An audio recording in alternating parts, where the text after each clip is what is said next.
Welcome to the Autosportradio.com 2023 show. I'm your host, Don Kay, and we are coming to you from Green Street Pub and Eatery, 911 North Green Street in Brownsburg. Tonight's program is presented by the Indy Dental Group. It's Indy 500 veteran Dr. Jack Miller and his wife, Dr. Liz Lewis, have a spectacular practice. If you think you need your teeth checked, I highly recommend you go and see them. They have 5 offices in the area, so they'll find one that fits you. Call and make an appointment at number 317-846-6125. That's the Indy Dental Group. If you need insurance for anything, your vehicle, home, whatever, go to VP Insurance. They're located just a mile or so at 5004 West 16th Street, about a mile west of the Speedway. Talk to Mike Pardee or Tom. The number is 317-248-0070. That's VP Insurance and Speedway. And if you like Trans Am, you like vintage Indy cars, you like any kind of race car, SVRA's got it all. So go to their website, svra.com, and check out the schedule. If there's an event within an hour drive, I highly recommend you go. It's a phenomenal event. They bring great cars, great racing. You'll have a good time. I have a couple things to mention before we start. The first thing is one of our regulars, who is truly an antique, is coming Friday.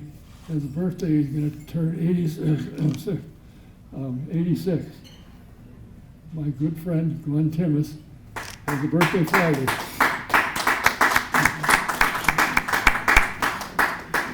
And I want to mention that the in-house sound is courtesy of Pierce Sound Productions, so that make sure that Mary can understand us, and Janae back in the corner will also hear us while they're chatting.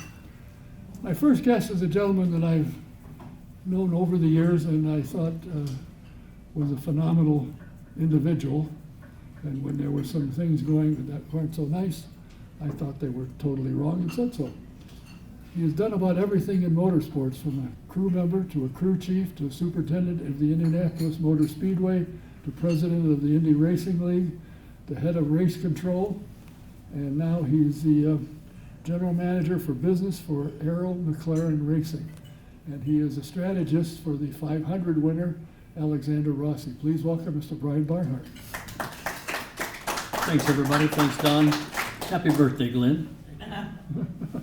He's going to bring a cake out Friday so everybody can have a little piece. And he's going to bake it himself. How did you get into racing? I mean, you've done about everything that you can do, and all.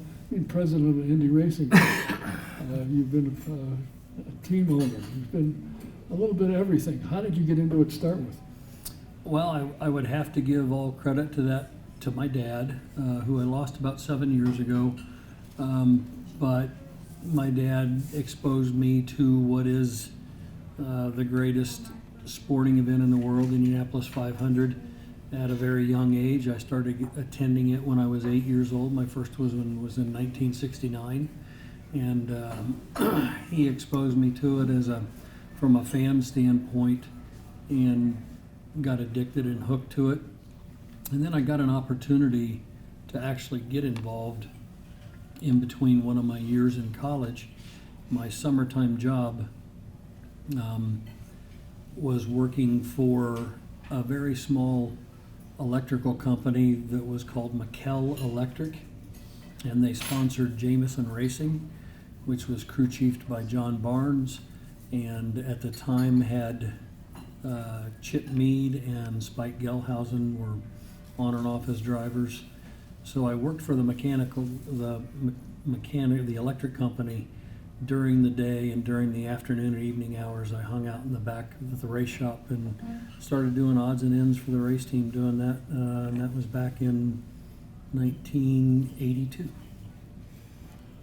It's amazing, isn't it? You go and you sit in the grandstand and you watch an event, and the next thing you know, you're hooked.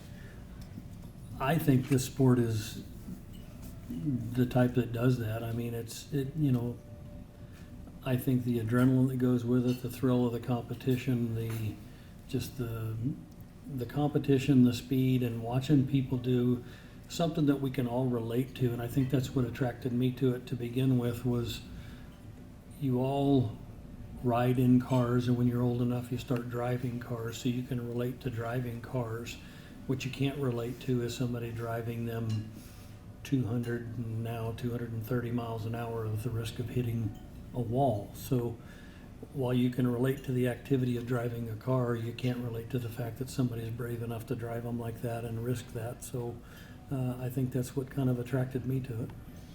The interesting thing to me is, when I first came here and I beat you, I was here in '64. And I figured out how to, I was watching it, getting into the garage area. I said, I got to figure that out. So I watched and watched. One day, as they were coming across, I walked and I stole a mechanic's rag out of a guy's pocket. And I went to this apparel place and bought an STP jacket, put the jacket on with the rag, and then I went, nobody said boo. And got to see what goes on. And when I started working for Rolla Volstead, I figured out there's a lot of work to these cars. A lot of work. And it's interesting to see one driver would get in the car and say, gee, this is a piece of junk. And another driver would get in the same car, same setup, say, wow, I love it. There's so much involved in getting a race car to run the way the driver wants it. Yeah, it's a lot of puzzle pieces that need to get put together, and probably as the sport has become more complicated over the years, probably even more puzzle pieces, and certainly an awful lot of engineering component driving it now.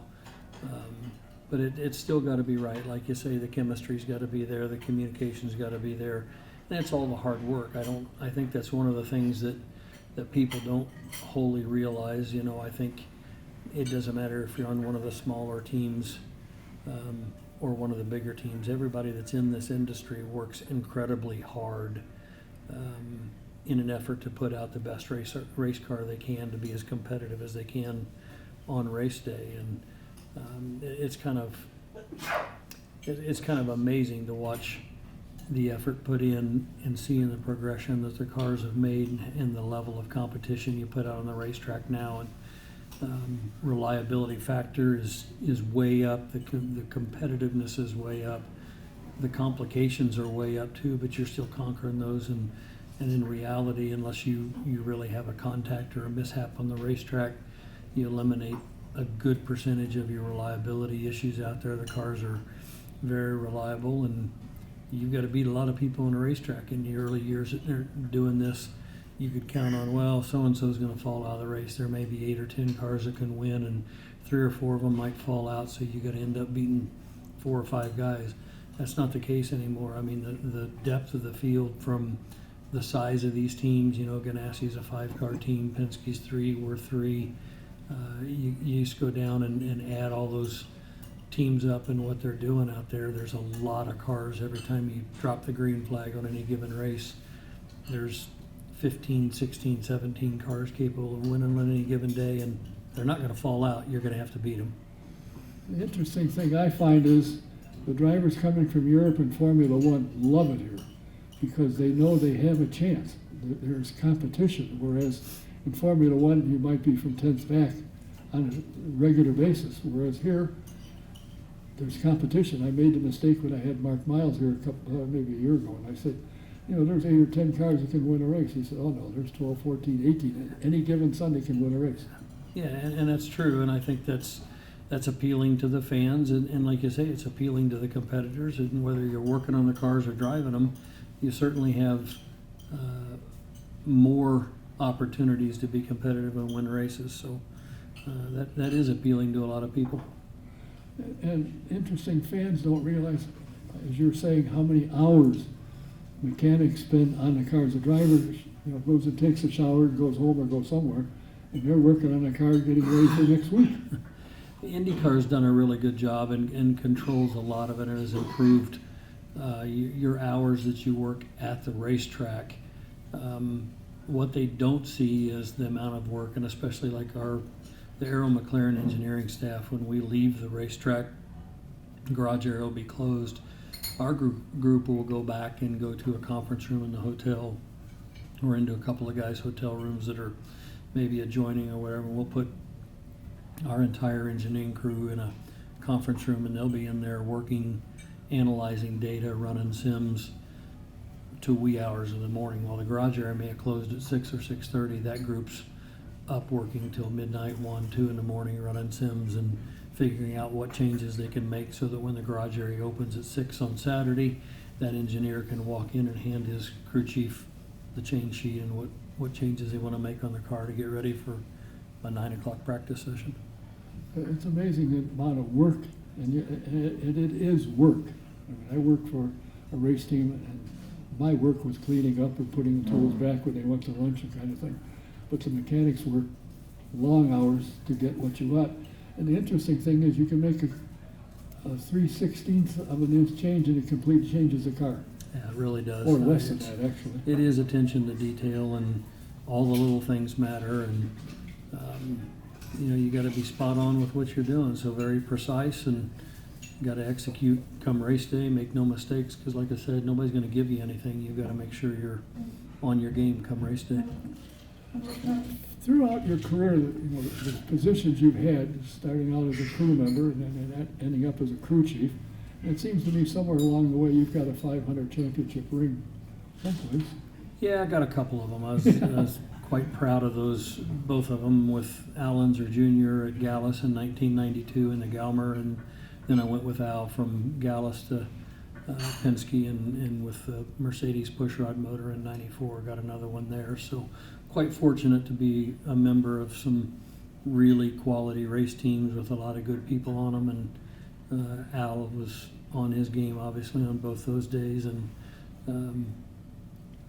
great memories. Fortunate to come out with those for sure. I would take another one. Sure, and you're working with a guy that's done it. Yeah, I mean, I truly enjoy working with Alexander. He's a consummate pro. I mean, he's so competitive. He's so driven, and his attention to detail is probably unparalleled of anybody I've ever seen. Knows exactly what the car's doing, knows what he wants it to do, knows what he thinks it needs, is excellent at communication. He's just a pro, and he's really a pleasure to work with.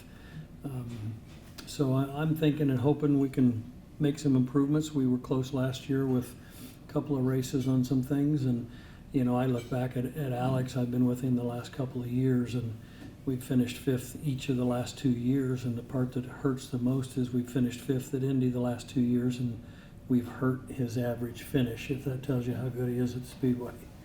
So. The interesting thing I think about him is a lot of people misunderstand him, I think. He's got a strange sense of humor. One thing that I notice when you see him interviewed after a race, you know he's got a problem and he wasn't happy about it, but he doesn't start ripping anybody apart. He just says, we had a problem, it wasn't right today, and there's a race next weekend. Yeah, like I said, I think he's the consummate pro in and out of the car. I think on the racetrack, I think all his fellow competitors would tell you that he will race you as hard as anybody, he'll race you as clean and as fair as anybody. And then out of the car, I think he's incredibly intelligent, very well spoken, understands the business aspect, the sponsor side of it. He's just first class all the way around.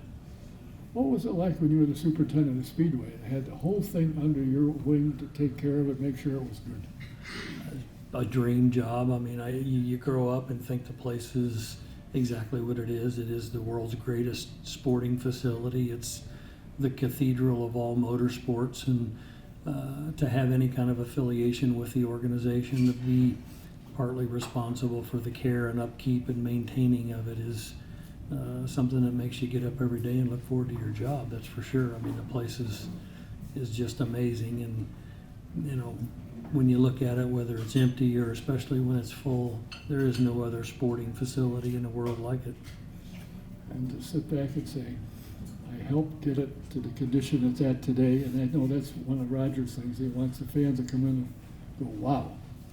Well, obviously Roger has the same passion and care for the place, and the handoff from the Holman George family to Roger was very logical, in a sense that you're sharing that with someone that shares your passion that the Holman George family had since 1945 when Tony acquired it.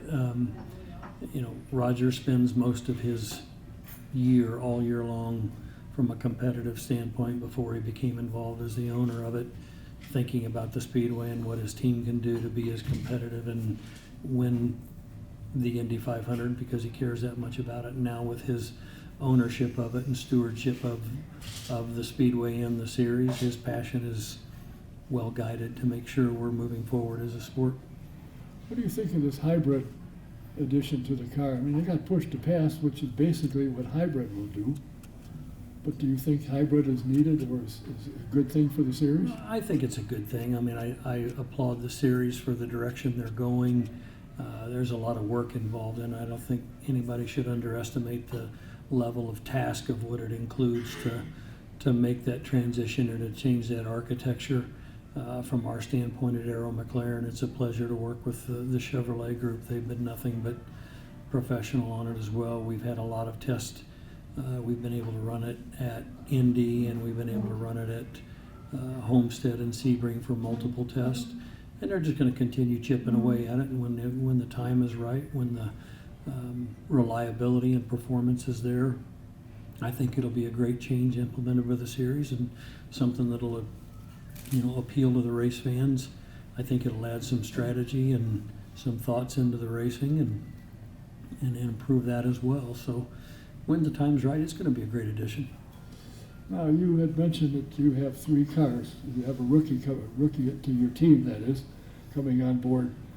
With 3 different cars, when you're going out and running and one of them is going like a rocket and the other ones are kind of struggling, do you share information between teams for what they're doing on a car that's faster than mine? Yeah, absolutely, and that's the one thing we're excited. One of the things we've got coming on board, again, we've got a brand new engineering trailer that I think is going to be kind of set the standard in the paddock. So when you get a chance and come to the races and look at the new Arrow McLaren engineering trailer, it's got a slide out that comes out both sides, and then the top goes up because it's got a second story in it, and we've got 24 docking stations on the first floor for our engineering staff, and perhaps another 12 or 13 upstairs with headsets to communicate to everybody. So it's quite the war room, if you will, where all of our drivers and engineers, race engineers, performance engineers, system engineers will all analyze all the data you're talking about. And absolutely, it's a data share across everybody. Very excited. Pato Award drives the Arrow number 5. We got David Malukas joining us in the NTT data number 6, and as we mentioned, Alex is in the Velo number 7. They're all doing great. We've had the opportunity through some of those test sessions to get David up to speed, and he's quickly done exactly that. As soon as we put him in the car, he's right on pace with the other guys. So he's going to be a great addition to us, and looking forward to what he can do for us moving forward. And our focus this year from a team standpoint, at Arrow McLaren, we expanded quite a bit from the 22 to the 23 season when we upped from 2 to 3 cars when Alex came on board. So we had a massive amount of growth. We went from about 60 employees up to 100. The good news is this season we don't have to have that expansion. We've got great retention of our employees. I think we only lost 2 employees over the winter. And we've certainly moved forward and looking forward to that continuity from all 3 teams. David is the new driver in the 6 car, and we're now more focused on refining the processes and hoping to improve some reliability. And while we didn't win any races last year, I think we were on pace. We had 10 podiums and 19 top 5s. So we're just looking to make one more step up the podium and get a few more race wins.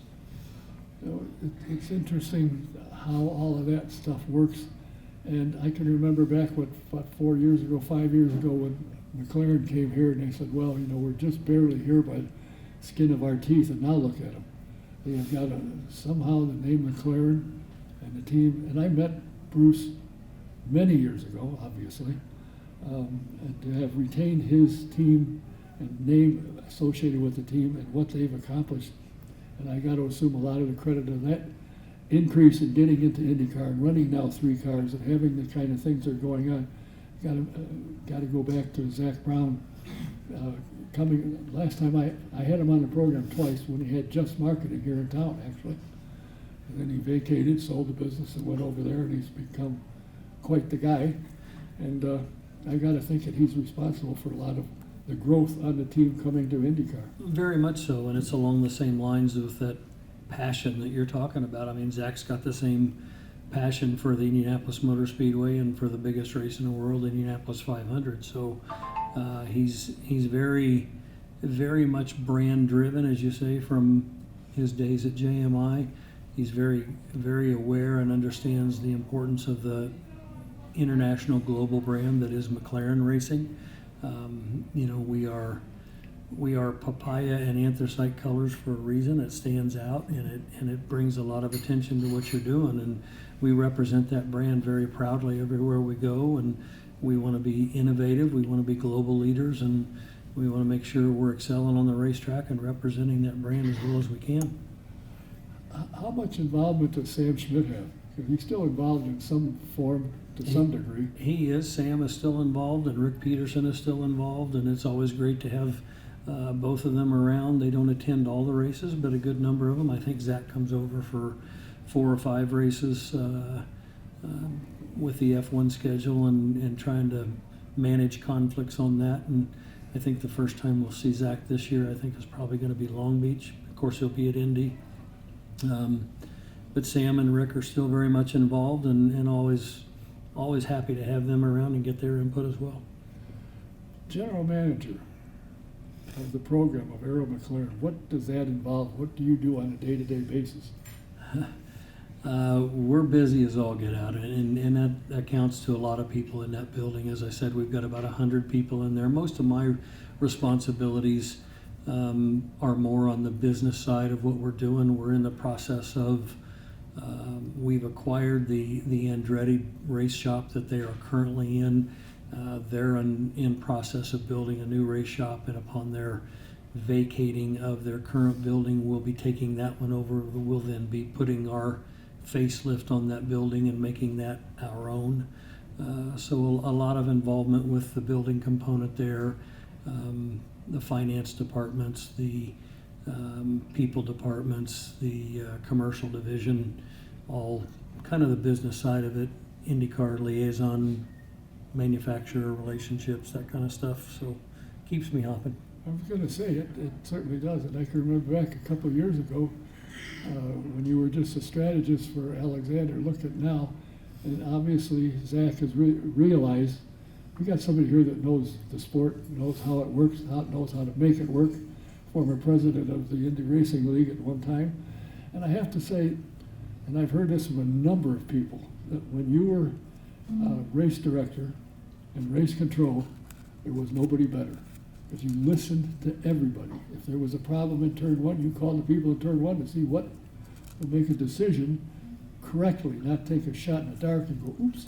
Well, it certainly wasn't perfect. Nobody is, but I was proud of the job I did as race director and involvement with IndyCar in general. And it's all about teamwork. There's a lot of good people, and involved from top to bottom of it. It's no different when you get back on the team side. It is a team-driven sport, and you like to contribute as best you can. I feel like on the business side, I'm trying to do everything I can to support our team principal is Gavin Ward, and the more I can take off of his plate, the more Gavin can help improve our on-track performance through his engineering expertise, and give us a better shot of having 3 competitive cars on the racetrack. So I think Gavin and I complement each other quite well.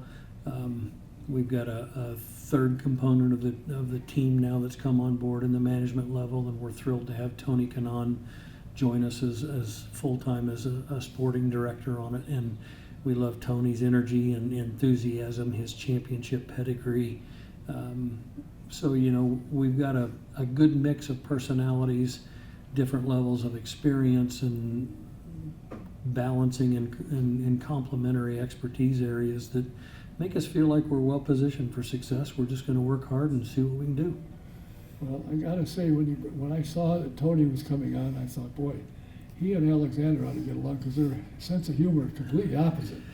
Totally opposite. And I wonder, does TK understand Alexander when he lets one fly? Oh yeah, they're great together, and like I said, Tony's just. It's interesting because Tony has our 4th car in Indy last year, his final 500. and then he was going to stay on and do some consulting work with us. But it's very typical Tony. He doesn't do anything part-time or just consulting wise. He obviously put 1,000% into it immediately, and literally within a month or two of doing that, it quickly became evident and involved into this is going to be a full-time position for him. So we're quite pleased and proud to have him on as sporting director. Well, again, I say I could remember 3 or 4 years ago when McLaren was here by the skin of their teeth, and now look at them, having already bought a building or in the process of and going to move in, so it'll be a nice, I call it orange, and there's a special color, but I'm sure you'll be able to see this thing from anywhere. And especially pleased to see the position that you're in and where you have gotten. And I have to say, as I mentioned in the opening, there was somebody who was kind of on your case, but he did mention that he thought without any question you were a hell of a race director. So, I mean, I thought that had to hurt him to say Well, that was right. That was the longest 80 years of my life, that's for sure, doing that. But it had its challenges. There's no doubt about it. And like I said, nobody's perfect at what they do. I enjoyed and certainly tried to take care of the competitors as best I could from a safety standpoint, and try to provide as level and fair competition across the board. Like I said, the biggest thing I do is appreciate all the help and support you get them there, because it's not just one person as a race director. When you look at everybody from the technical side, from the timing and scoring side, from the observer side, and all the assistants that you get up into it, it is a team that puts that together on it. There's always one face that is representative of it, but it's really not accurate. There's so many people that help you do the job. So I was proud of the job that we did and continue to be to this day, and I'm excited about it now. I think the one thing that gets me is that this is my 43rd year being involved in this sport, and as excited as I am to come to work every day, when you look at what we're putting together with the group that we have at Arrow McLaren, that makes me feel good. I get that energized coming to work every day after doing this the number of years that I've done it, and to be a part of how this is growing and where it's going to go. It's really exciting. So I'm, even at this point, just every day, I'm just thankful for the job that I have and what I get to do. Well, I have to say, in my opinion, that there's very few people that can do the job that you do and have done over the years, and it's been my honor that you talk to me when I invite you and you have the time. You do come. Even when you were president, you would still came in and sat down and chatted. So I think I give you a lot of credit for where you've been, and I give a lot of credit to Zach realizing who he has and utilizing what you bring to the table. I think it's great. No, he's fun to work for. He's an energetic guy and passionate and always on the go, and he's great to work for. The entire organization is. I'm proud to represent him and hope we can do a good job, and I appreciate your kind words and everybody's support. I've been very fortunate that this has been my life and my career, and it's been my family's involvement across the board, and all it's done is expose me to great people across the board, and that's what life's all about. So pretty fortunate, to be honest with you. Well, what really impresses me is a professional sport.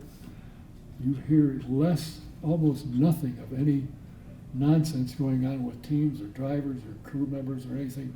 Where other sports, they got people in jail, they got them in court for various and sundry mischief. Mm-hmm. But in IndyCar, there's only one or two that I can think of that got caught years ago. Otherwise, it's clean. Yeah, it's a great industry, full of a lot of good people, and proud that it's been my livelihood. That's for sure. Well, I'm thankful that you take the time every so often to come in. I know you're busy, and I appreciate it. We wish you nothing but the best for Arrow McLaren. It'll be interesting to see how David Malukas comes through. He's not a rookie, but he's a rookie with Arrow McLaren, and the two drivers he'd be working with certainly will help him, I'm sure. Yeah, we're excited. We've got 2 tests scheduled before the end of the month of January, both of them down at the Homestead Road Course. We got another little project that'll be something we're really excited about, and we'll be testing Kyle Larson at Phoenix early in February. just getting him some more seat time, and he'll be in our 4th car in the month of May. And that's another part of what we're doing at Arrow McLaren that just excites you. That's going to be such a fun addition to what we're doing, because I'm telling you, that kid's a real deal, and he's not coming for a publicity stunt. He's coming here because he can win the Indy 500 and do a double and go down to Charlotte.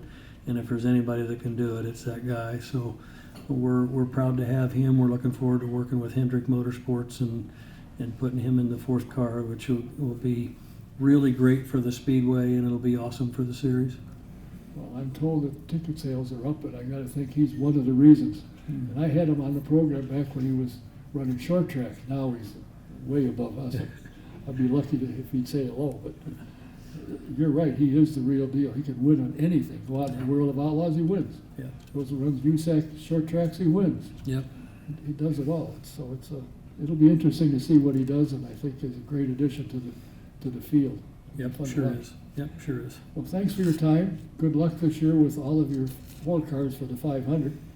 And I'm looking forward to seeing Alexander on top of the podium this year. I appreciate it very much, and it's great seeing everybody. Thanks. Appreciate it. Brian Barnhart. Appreciate your time. Thank you. Be in touch. My next guest is on his way up, and he has something to do with books. And I thought I would mention, prior to his arrival, a book. If you haven't seen this or haven't gotten a hold of it, you need to. It's absolutely fabulous. It's by the author, Mark Dill, who wrote the book, The Legend of the First Super Speedway. This one is called The Master Driver of the World, and it's about Barney Oldfield. It's a great book. It's fun to read. It's not that long. And as I've said before, when you read him, you think he was there. Now, he's not that old, but you believe sure enough that he was there. It's a great book. It's available on Amazon and bookstores around. Take a look, check it out. This guest has done some writing. He has written books about Bill Simpson, Tony Stewart, Dave Darland, the People's Champion, Sammy Swindell, 40 years in racing, 50 years, I'm sorry. Sorry, Sammy, I thought you were younger than that. And is a known writer. And he's been in Open Wheel magazine. He's written for everything. At the age of 16, he wanted to read. He hadn't quit yet. Please welcome Mark Bourcier, better known to the racing world as Bones. Thank you. The first question I got to ask you, what the heck, where did Bones come from? Believe it or not, I was really skinny when I was a kid, like sickly skinny for a long, long time. And a teacher named me that, 5th grade, stuck. Your wife is sitting there. She said, "Hey, Bones, come here." Yeah, actually, yeah, she does. Oh, really? That's how we met. Oh. Usually if somebody yells Mark, it's my mom or a police officer or I see. internal revenue, somebody like that. What got you started in writing, and why in particular motorsports? When I was a kid, there was a short track. I grew up in Connecticut. There was a track about 7 miles from home. We went there quite a bit. I used to hitchhike over there a lot, and hitchhiking was okay then. Yeah. But for whatever reason, when I was a young kid, I would read different newspapers, and I was interested that different writers have different styles. You know, if you read a baseball writer and then another baseball writer, their columns were a little bit different.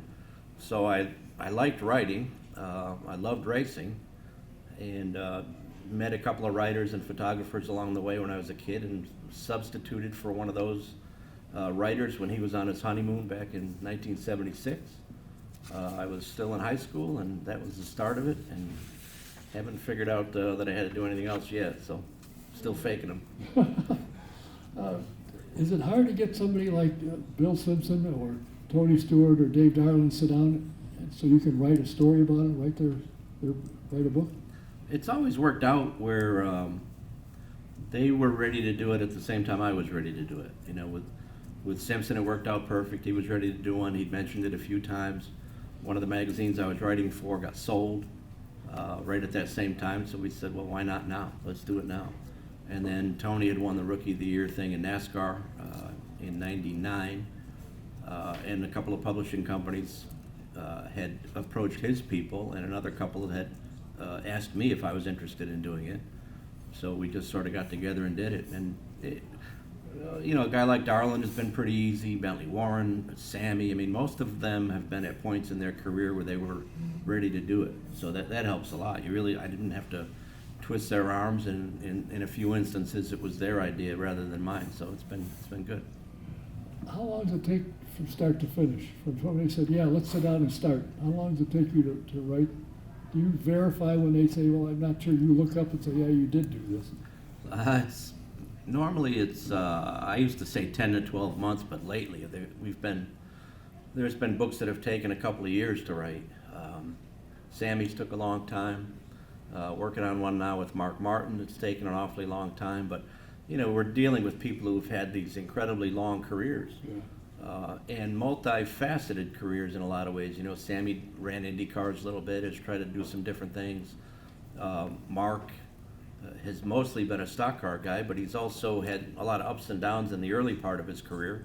Had some personal problems, had professional problems. So, there's more involved in that than just writing about what a guy has won and lost. So, lately they've taken longer than a year, but normally 10 months or a year is probably a good number. I've done 20 in 23 years, so. It takes about a year. Yeah, and that's with doing other writing and, magazine writing and columns here and there. I wish it was all I had to do, but there's always been something else too, so. Do you write for any magazines currently? Just Speed Sport, which, now a lot of the magazines have gone to more or less an online format. So I do a column for them every month. I wrote a piece for Road and Track not long ago. But the books actually keep me busy enough right now that I haven't been looking for anything else to do, but I like the magazine stuff because it gives you a chance to tackle a subject and just get it over with, where the books, you can work every day for a month at a time and not feel like you've gotten anywhere sometimes. When you said like Mark Martin has had other problems, up and down in his career, and he had some personal problems, did you cover everything, or Oh yeah, or did yeah. they It not says tell you? it's going to be a book by Mark Martin with me, just like Tony Stewart was by Tony Stewart with me. Sammy's been the same way. They're written in that person's voice, and it's just a matter of sitting down and talking to somebody for 20, 30, 50 hours and just putting their words into chapter form. None of us talk in complete sentences, although we think we do. So you take the tape and you got to add a few words here and there and move things around. But the trick is to make it sound like them. You want the reader to sit down and think that he's sitting there listening to Dave Darlin tell stories, or Mark Martin tell stories, or Bill Simpson tell stories, or Tony Stewart. That's the hard part. But and the weird thing is, after a while, they're sort of in your head. You wake up in the morning thinking in their voice or in their, whatever they were dealing with at the time that you're working on the book, and it's a little crazy sometimes. And your wife says, "Hey, Bones," you go, huh? Yeah. What? Thinking about something And I else. say, not right now. I'm Dave Darlin, or whoever. I got to think the first book of yours that I read was on Simpson. I got to think that was fun to write because he'll tell you anything and everything. The research was torture because we got on his boat for 7 or 10 days down in Mexico, and then I spent a lot of time with him in North Carolina then. He was living here at the time too, so there was a lot of the aspirin bills were quite high the morning after some of our interview sessions. But Bill was a great guy. Still miss him, still think of him all the time. He had such a profound impact on racing safety, and he was just a neat guy to deal with. Yeah, I got along with him. Happy birthday, Glenn. I got along with him. I never understood why, but I'd call him up, and he'd answer. And we'd get together for lunch once in a while, and I'd ask him what he's doing, or what's this, or what's that, and he'd tell me. Bill was tricky. He was like a porcupine. You sort of had to approach him really slowly. But he was a wonderful guy, just very competitive. He was as competitive, I think, in the safety business as he was. He had that racer's mentality where you wanted your stuff to be better than their stuff. And he really went at it hard. He innovated a lot of things. He never gave up. If there was a crash and he knew that you were at that track, he wanted to call and find out, what do you think happened? if it had a bad result, especially. He wanted to know everything about it, whether it was at a cup race, an IndyCar race, or a, quarter mile dirt late model race somewhere. He wanted to know everything because he took that stuff so seriously. And I know when, I just think it is Dave, forgot his last name suddenly, he got killed down in, Dave Steele, yeah, got killed. He raised all kinds of hell over that one because they said for $300 he could have saved his life. Yeah, but I mean, some of that too was Dave. I knew Dave pretty well. He hated the idea of those containment seats that everybody runs now. He grew up running the open style of sprint car seat, and he could have had one of those if he wanted one, and he didn't like them. So I remember Bill being mad about it. He flew down for the wake, and we talked about it down there. But you can only do so much to help people at times, and it's no matter what. It's like Kenny Schrader always says, there's a reason we put helmets on when we drive out of the pits. It's not a 100% safe sport. There's some risk involved, and sometimes you can't save people from themselves too. Yeah, that's a problem. What do you think about IndyCar? Do you think IndyCar is heading in the right direction these days? I'm enthused when I hear guys like Brian talk about McLaren, and some of the teams that have come along have not been fly-by-night operations, that's for sure. I mean, when they came over here and partnered with Sam Schmidt, I think that was a big boost for Sam's team because sometimes you wonder from year to year how long various teams are going to be around, and I think they energized that outfit, Zach and all of his guys at McLaren. So, yeah, I think it's good.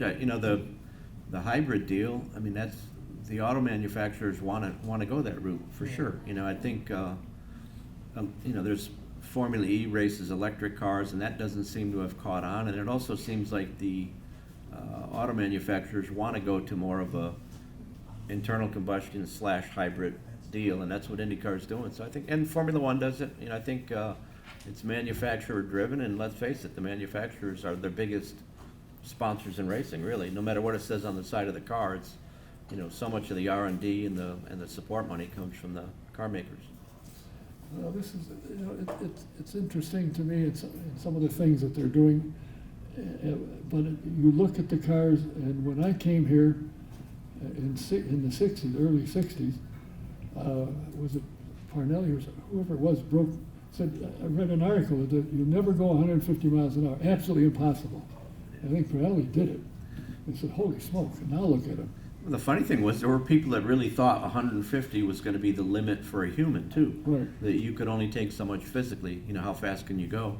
And then 200 was a big thing. And I always thought, why would you think that Mother Nature would go by an arbitrary number like 150 or 200? Maybe it's 167. Yeah. Whatever the magic number is, it might just be the number. And obviously now, I mean, guys are driving around the speedway at 230, so that's not the magic number. That I remember at Texas several years ago in the kart race. Well, there actually wasn't a race because they called it off after practice because guys were experiencing vertigo. That was just a lot of vertical G's. Texas is high banked and the speeds were insane. And they ended up calling the race off because too many guys were complaining that they were literally dizzy and they thought they might pass out. So there probably is a number out there, a limitation out there, but we haven't gotten there yet. And yeah, it was Parnelli that broke the 150, that's for sure. So, and he's in the record books for it. So. In fact, you wrote a book on Parnelli Jones. Yeah, Parnelli. That was one of my, if not my favorite project, definitely one of the 2 or 3 favorite projects I've had. Just because when I was a kid, he had already basically quit racing Indy cars anyway. By then, he was still doing some Baja stuff, and obviously he owned cars. But he was a guy that I looked up to my whole life as a, not just a racer, but a businessman. And then as you get to know him, great family guy, just a solid person. So he's been sort of, like he's the kind of guy you could make a role model even if you didn't race. He's just a good guy that he's tried to do everything the right way. And he's been a hero of mine forever. So it was great to be able to we spent an awful lot of time together working on that book. So that was a fun one for me. And when he got Calhoun back, yeah, after all those years, yeah, here it shows up. Yeah, You know, it's funny, like he always, and the name of that car, they named it, there was some football player or something back then that used to say, you know, when the going gets rough and the chips are down, just give the ball to Calhoun. That's how they named that car, because it was sort of an old reliable piece, you know, right from the beginning. And it's become identified with him because he won the 500, and it's, you know, like he says, the two things that people always associate with him are you know, you're an Indy 500 winner and you drove all Calhoun. Interesting about Sammy Swindell, 50 years of racing, and he just was this past weekend at the Chili Bowl. Although I understand he didn't do real well. That's a tough, I mean, you got 300 cars there, and if you get off to a bad start on your preliminary night, you're just behind the 8 ball all week. But Sammy, uniquely, not only has he raced for 50 years, but he won every year. Now it's, I think, 52 years if he wins a race this year. The only year that he didn't win a race in that whole period was 2020, the COVID year, and his schedule got shortened from like 45 races to 18 or 22 or something.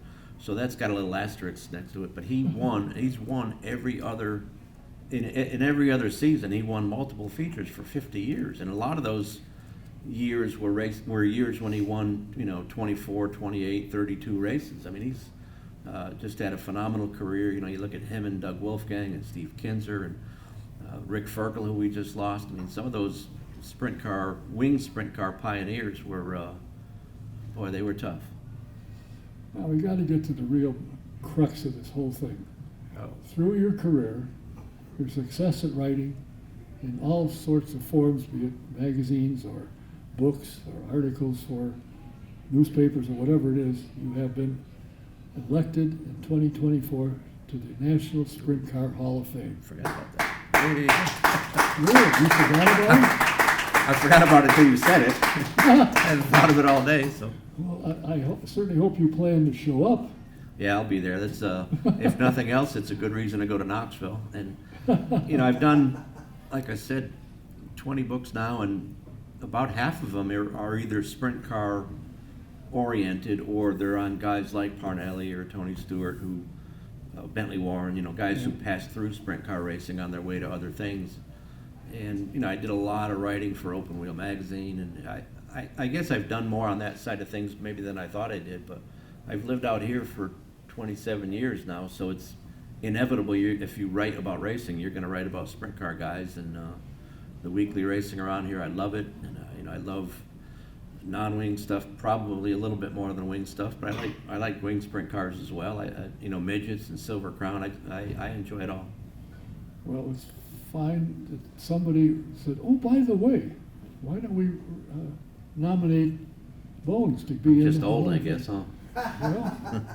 Well, let's don't get into that subject now, because there's an old guy sitting over here, and I ain't that far behind him. Makes me nervous. But I will get for the cake. I'll be there for that. What does it mean to you to have been elected to the Sprint Car Hall of Fame? I never really thought about it until it happened. You know, somebody called me and asked me if I guess they ask you when you get nominated if it's something that you don't want. They want to know up front. You know what I mean? And I guess maybe there are people that don't want it. But of all the halls of fame in racing that there are, that's, I think, is one of the best, because I know the names and know personally a lot of the people on the selection committee, and it's a pretty tough group, you know. So just the thought that they would even think of you is an honor, and I don't know. I guess it means you've been around for a certain amount of time, and that you've put your work in, and but it's good. It's funny because I didn't have to hit a wall at Eldora, or I didn't have to bounce off a cushion at Bloomington. I didn't have to do any of that stuff. And most of the guys in the Sprint Car Hall of Fame have had to do that. So but there are, you know, there's Pat Sullivan and Dave Argabright, Joe Scalzo, John Sawyer, Dick Bergen. You know, there's a pretty good list of media people who are in it, and most of them are people I know and I've worked with and are friends of mine, and you know, just to be included in, you know, names like that, and Chris Economaki, you know, it's a good group to be associated with. Now, you brought a whole gang, the whole neighborhood came. Your two kids are here. Any of them right? Other than checks? Are they right, or do they write? Do they right? No, not that I know of. I know Glenn has a little bit. Glenn's toyed with writing some things. And, I wish they would, because they could, I could slide them some of the stuff I'm behind on. They could help me finish it. But When the announcement came, did they give you at least a standing ovation? no, this is a tough group, I'll tell you. All right. No, they've all been nice. And then, of course, when you got the call that you were in, of course, your wife made you a special dinner. They actually, Bob Baker, who was the head of the Sprint Car Hall of Fame for the longest time, called me and said, you can't tell anybody, and I don't remember what day it was that he called, but he said, you can't tell anybody until the 22nd of this month, December, because that's when we put out our press release. And this was like 2 weeks before that. And I said, well, at least, I can tell my wife anyway. And he said, we'd prefer that you didn't, because the theory is everybody tells somebody, if you know a secret, you'll always tell one person. And the next thing you know, somebody will know, somebody outside your group will know. And so I didn't tell her for until it was on Facebook probably or something. So then the jig was up. I had to admit it. Well, was he pacing around and acting a little strange for 2 weeks? Or was he act strange all the time? That's more like it. Stranger, yeah. Well, I've read a lot of your stuff, and I think there's an art to writing. I thought at one time I could write, and then I figured out I can't even spell, so why would I bother to write? That's the hard part. Yeah. But, writing and sitting down with somebody, I talked to Dave Argebart, and he said when he did the thing with, I just forgot his name. Jack Hewitt, maybe? No. Oh. Speed Sport. Chris Conrad. Chris. Yeah. He said that was Yeah. a thriller. Yeah. He said he'd go and show me something, and it was a one-way street. He didn't care. He'd go the Yeah, opposite yeah, it was direction. Chris Economy. Chris, he was sort of famous for not obeying any traffic laws. Yeah. And if you said, hey, Chris, this is a one-way, he'd say, we're only going one way. So that was Chris. So you haven't had that experience. Not with Chris. Not with anybody else, hopefully. Well, I won't go there, but Okay. the trick, like where Dave is, Dave was very fortunate to work with Chris, and like I was with Parnelli.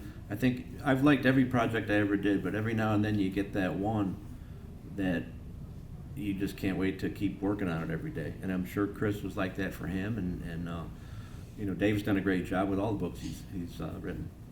You two guys friends? Yeah, we've been friends since I moved out here. Yeah. Actually, before that, because I was writing on the East Coast and he was writing for the same magazines I was. So, yeah, we've always been buddies. Yeah, he's a good guy. Well, I'll tell you what, I have been impressed with your writing over the years. I don't call you up and say, God, that's great, because I don't have to. The book sales say that. But where can your books be found? Most of them would be on www.coastal181.com, which is COASTAL 181.com. That's a great group from Massachusetts that has a great, an unbelievable online presence and a great catalog of books. They publish books, but also sell books that other people have published. So most of them are there. A couple of them are out of print by now, and a couple of them were by mainstream publishers that are, once the print run is out, that's it, you're done. But most of them are available. That cuts your income. No, not if you do it the right way. Oh, okay. And you did do a sequel. I know I talked to you and Bill when the first Simpson book came out, and you did a sequel to it. We did one after that, and we were actually in the very, very beginning stages of a third one. We had done an outline for it, and we sort of I wanted to do a serious book with Bill, because the first two had a lot of serious stuff in them, but he was such a Looney Tune kind of guy that there was a lot of crazy stuff and laughs and all that in it. And I wanted to do just a serious book because I figured that he'd seen more, and had known more top-level racers in every form of the sport than almost anybody, just because not many people drift from series to series as much as he did, other than maybe like Leo Mel from Goodyear. There's only a small handful of people. And that's, I always thought that the group of racers that raced from like the mid-50s through the first half of the 70s were the racing equivalent of what they called, in the greatest generation in military terms. because these guys raced at a time when speeds really outpaced safety, so it was really dangerous. The media was coming on, the mainstream media had discovered racing, so the guys that became heroes in that period, like A.J. Foyt. I mean, today's A.J.'s 89th birthday. But, yeah, there you go. But, the guys that came of age in that period are going to be people that they'll talk about forever. The Unsers and Rutherford and Andretti, and on the stock car side, Petty and Pearson, Bobby Allison. That was just such a magical time because they were still seen as people who did a really, really dangerous line of work in a time when they were becoming mainstream. Your mom all of a sudden knew who A.J. Foyt was. It was a name that she recognized. It was like saying Joe Namath or Johnny Unitas or something. So I always had a lot of respect for those guys, and I just think it would have been a great opportunity to have Bill talk about all those people in a serious way. And like I said, we had done the outline, done a small amount of interviewing for it, just he and I. But then he got sick, and that was the end of that. Yeah, well, it's too bad. I think about him frequently too, because I said earlier, if I called him, he'd answer the phone. Back when his son died, I called. I didn't realize where he was, and he answered the phone. He's out in Charlotte getting things straightened out. He said, "I got to go. I'll call you." And by golly, he did. Yeah. A day or two later, he called back, and we chatted for quite a while. The best calls from Bill were the ones that came at 3 or 4 in the morning. Oh yeah, yeah. Jim Voiles vouched for that one. More often than not, you got to call at 3 or 4 in the morning. Can you get me out of jail? But he was a good guy. He was smart. The best. He knew the business, and he, as he said, he had lectured Dale Earnhardt numerous times when they used to go hunting together and so forth. And he said, "You're not in the car right. It's going to get you," and it did. Yeah. Well, Then he got accused of being his fault. Well, that's sort of like what we said about Dave Steele. I mean, Earnhardt wanted to do things his way and always did things his way. Mm-hmm. And, you never know if things would have gone differently had he not done things that way. But Dale marched to his own drummer, too, so. So the book you're working on now is? Trying to finish Mark Martin's book. I've got another one in the pipeline after that, and trying to figure out what comes after that one. I see. Do you write from home? Yeah, I work at home. The commute is really good. Yeah. Just get up and coffee pot, work. That's it. And your wife's going, "Yeah, he's here." Yeah. She knows if I call in sick or not.